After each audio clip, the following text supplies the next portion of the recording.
We all enjoy watching horror movies. The fear, the torture, the suspense, the excitement.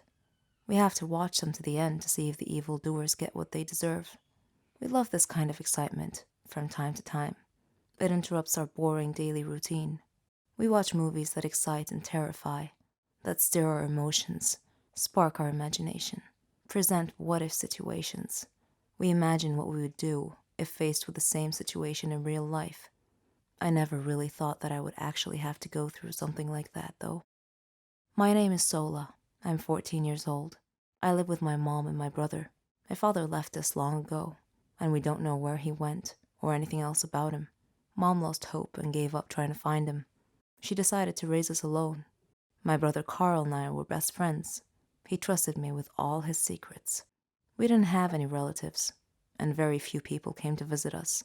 One day, Mom received a phone call, and as she was talking, her face changed. Suddenly, she seemed afraid. She saw me coming and tried to force a smile on her face, but I noticed, and I heard her say, "Yes, it's the same address. When did you leave the hospital?" "Sure, sure, I'll wait for you." I wondered why Mom was so nervous, and I asked her, "Who were you talking to?" She told me that she was talking to her brother, and I thought, "Brother? You never told us you had a brother." Then she explained that her brother had left a long time ago and had just returned. She told me that he was coming to visit us tomorrow. I didn't know why Mom would have kept her brother a secret from us, but I was still excited to meet my uncle. Carl was at summer camp, which meant that he was going to miss meeting Uncle. Too bad. The next day, Mom cleaned the house and told me not to speak too much with Uncle because he didn't like talkative people. When Uncle arrived, Mom and I welcomed him. He was handsome, with long, soft blonde hair and an amazing smile. He told Mom that I was so beautiful, but Mom seemed worried rather than pleased upon hearing this. Uncle was so funny, and I loved him.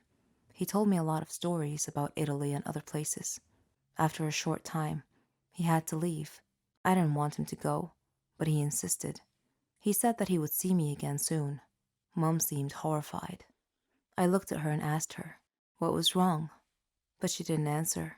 She just held her right arm. I thought it was very strange. Even stranger still, later that night, after I had gone to bed, I was startled when Mom woke me in the middle of the night to warn me never to accept any invitation from Uncle, even if it was just to go for a walk together. I thought that was very odd and asked her why, but she said that she would explain everything later. Next day, she went to visit my brother and take him some stuff that he needed. Before she left, she looked at me for a second. Then she warned me not to go out alone. A while after she had left, the doorbell rang, and I opened it. Uncle was standing there. He asked where Mom was, and I told him she had gone out to do some errands. I asked him to come in, but he refused. As he was leaving, he hesitated and turned around and asked me if I would like to go to get some ice cream with him at a park. I recalled Mom's warning, but I thought to myself, he's my uncle. What's the worst that could happen? So I shrugged off Mom's warning and I went with him. I was glad I did because we had a great time, laughing and eating. He even told me some more stories. At some point during our talking, he looked up at the sky and said, "What beautiful birds." I looked up to see what he was looking at, when suddenly I felt something like a needle jab in my neck. Then all went out. I woke up to find myself in a deserted place against the wall with my hands tied over my head. Uncle was sitting on a chair with a strange collection of tools in front of him. His expression wasn't friendly at all, and he had a scary look on his face. I asked him where I was and what he was doing, but all he said was not to worry, that we were going to have some fun together. He then emphasized that the important thing for me to know was that screaming wasn't allowed. He asked me if I was ready for a simple test, but before I could reply, I felt a red-hot branding iron pressed against my leg. Contrary to his cautionary instructions, I screamed. In fact, I screamed a lot and very loudly. But instead of being angry, he just laughed and said that he loved to hear people scream. Then I lost consciousness from the pain. I woke up to a shocking splash of cold water. He told me that it was much too early to start fainting yet. Then he grabbed a cattle prod. He put it against my arm. I gasped and couldn't breathe due to the electric shock. I screamed some more, shouting between ragged breaths. Are you crazy? What do you want from me? He slapped me hard across the face and said, This is my revenge, and you're the unfortunate recipient of it. Then he slowly but gently dragged the sharp tip of the knife across my face, with a gleeful look on his face, and said, How would you like to have a nice, pretty scar?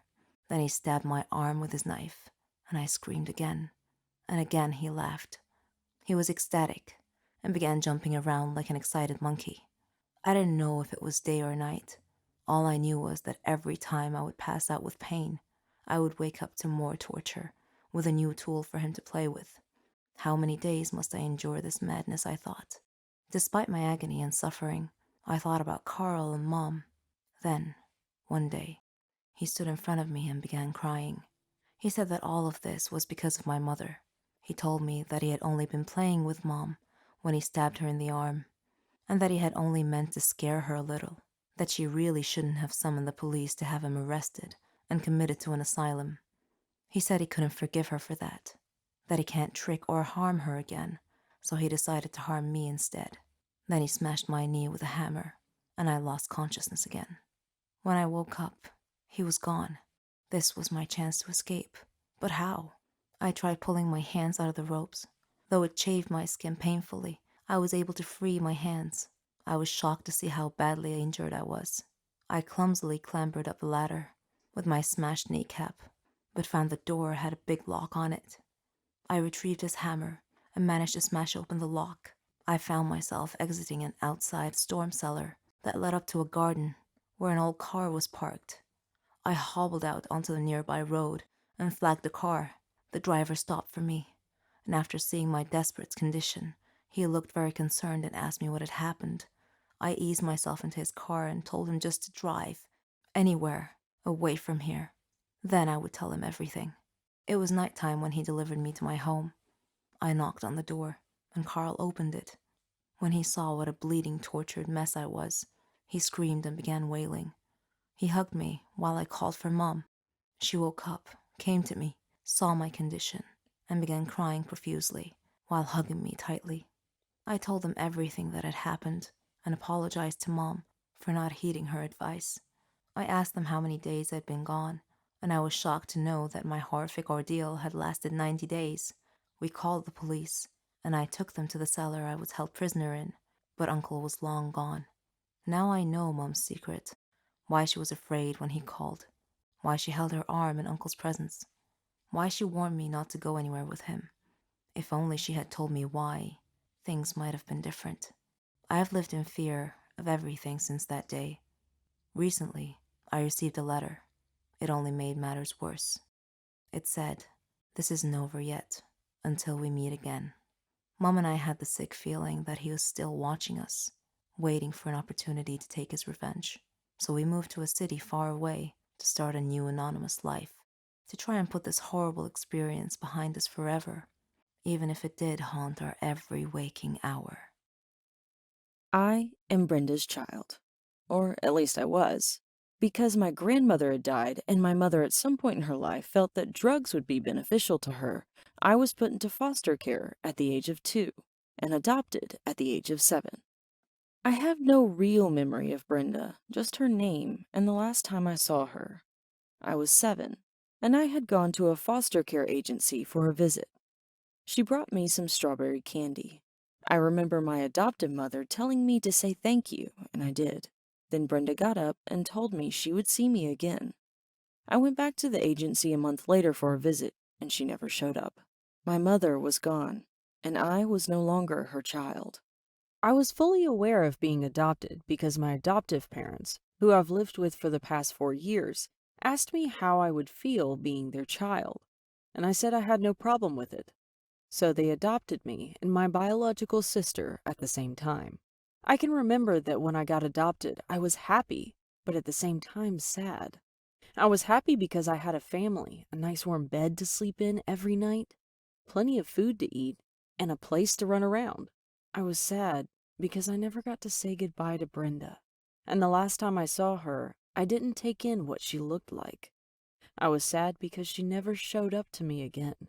She had lied when she said that she would. I'm not sure why I never saw Brenda again, but for years I looked at myself as an intrusion. I figured she didn't want to see me anymore because I needed things and that would get in the way of her buying her drugs. When I went to sleep, I'd have dreams that Brenda had been looking for me and found me. I'd have dreams that she would recognize me and come up to me and say, "It's me, your mother." But I never talked about these things. I guess I just didn't see the point. It wouldn't have changed the feeling of loneliness that she had left behind. Besides, I didn't even know what exactly I was feeling. So keeping my feelings inside seemed normal, but it also left me even lonelier. My adoptive parents didn't make it that easy for me to talk either. It wasn't that they weren't good to me. They took me on road trips, they took me to, and great adventures, and they got my hair done every 2 weeks. They gave me a stable home, something I probably would have never had if I had been in foster care or still lived with Brenda. But my adoptive mother jumped to conclusions when I would try to tell her little things about boys or school or anything that happened in my life. She always assumed I was getting in some kind of trouble. So there wasn't any way I would have told her about my most painful private thoughts, even if I had thought of telling her. Instead, I just tried to be a nice kid who always seemed happy. I would smile, laugh, and joke. I'd come home and talk about everybody under the sun and how they were doing, except myself. I didn't want my adoptive parents to feel as if I wasn't appreciative or that I didn't love them, so I tried to act as if everything was good. When you're adopted, you feel like your adoptive parents at one point or another are going to expect you to be grateful. You imagine they're thinking, "We could have left you in foster care." And I was grateful, but there was still a part of me that was angry at having to be grateful for just being their child.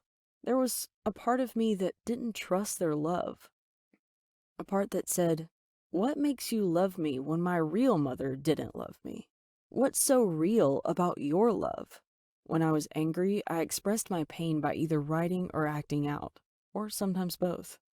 At school, I had a quick temper. I got into physical fights and cursed people out. I ran away from home a lot, more times than I can count. My family couldn't understand why I acted the way I did, and neither could I. I just knew that I felt bad. It wasn't until I got into my teens that I said to myself that it was Brenda's loss to not know me, and I wasn't going to worry about her anymore. If she couldn't take care of me, then she couldn't have had me. So what if I was an intrusion? She made me an intrusion. If I was out in the street and the thought of her would enter my mind, I would turn my head and find something to distract me. If I was at home, I would get up and grab a book or watch television. But even while I blocked her out, the hurt continued, and my behavior got worse and worse. I spoke whatever was on my mind and cared very little about how people were feeling. My most common response to anything anybody said to me was whatever. I was rude, rebellious, and the smallest things ticked me off. I had a non-caring attitude, and the worse I got, the more frustrated and angry my parents got. By the time I was 12 or 13, my mother and I weren't really getting along. She often beat me, and a couple of times she could have seriously hurt me. Whenever I got on my mother's nerves, she would tell me, "I don't care who you go and tell that I punished you. If they want you, they could have you because I am tired of you." Or she'd say, "I never had this problem with my sons. Why couldn't you be like them?" I felt like my mother didn't want me, even though she had adopted me. I felt that she wanted a replica of her children, who didn't act out so much and didn't get in trouble in school standards I could never live up to. It didn't help that much that my extended family never really accepted me. Every Christmas, they acted funny towards me. I found out later that some of them never wanted my adoptive parents to adopt me in the first place. When things got really bad with my mom, I went to one of my aunts for help, and she threatened to call the police on me for running away. She didn't like me, and the truth is, she didn't like my mom either. And she just didn't want to be involved. I ran away for the last time when I was 14, even though my mother wanted me back. I felt she had put me through too much to return. I rejected the only family I had had for the last 10 years, a family I had come to feel didn't want me, but just put up with me. I'm 19 now, and I've been on my own for the last 5 years. I've lived with a friend, I've lived on the streets, and I've lived in a foster care home. I've grown a lot, but I haven't really come to terms with my feelings about being given up or about being adopted. I have friends and other people who support me now, so to a large extent the feelings of loneliness have disappeared, but my anger has not.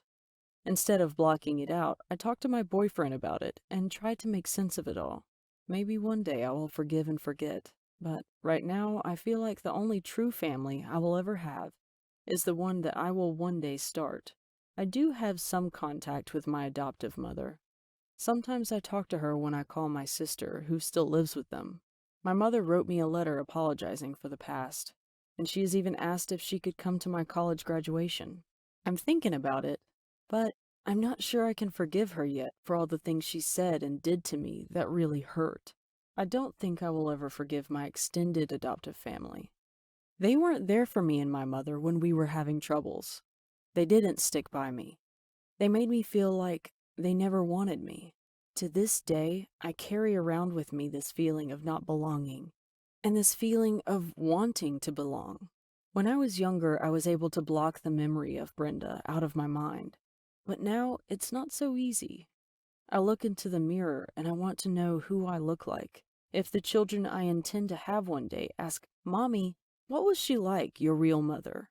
I want to be able to answer that, or I'd like my kids to be able to ask her for themselves. It seems like the chance of finding her are as slim as the skin peeled off an apple, so I gave up on that. I realize I may never find her. I'll have to accept that. Still, I want to find her, and the thought of her comes into my mind often. I am angry at her. I am angry because she lied to me, and I am angry because she left me. But I still believe that even if I found out that Brenda was not alive or even in jail, it would bring a sense of closure. It would fill up that empty space in my heart.